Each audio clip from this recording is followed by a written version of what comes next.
এই হচ্ছে চিংড়িঘাটা মোড়। গোটা বাংলার মানুষ দেখুন যে বাংলাকে কিভাবে বঞ্চনা করছে বাংলার সরকার। কেন্দ্রের রেল বলে এভাবে বঞ্চনা কি করা যায়, এই প্রশ্নটা অনেকে তুলছেন। এই মুহূর্তে দেখুন, গোনার চেষ্টা করুন, 1 2 3, এই 3টে পিলারে হ্যাঙ্গারের কাজ করা যাচ্ছে না। রেলের তরফ থেকে বলা হচ্ছে তারা সময় চেয়েছিলেন রাত্রে যাতে করা যায়, তার জন্য এই পিলারগুলি হচ্ছে 317, 318, 319।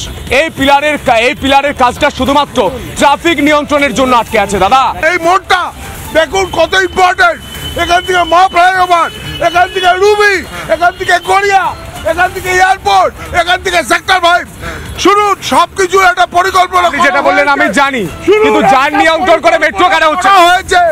মেট্রো রেলকে বলা হয়েছিল আন্ডারপাসটা করো, তারা সেই আন্ডারপাসটা না করে এইখানে যদি ব্লকেট করে, এখানকার লোকেরা, এখানকার আবাসিকরা, এখানকার যারা প্রত্যেক দিন এখানে তাদের রুটি রোজগারে আসে।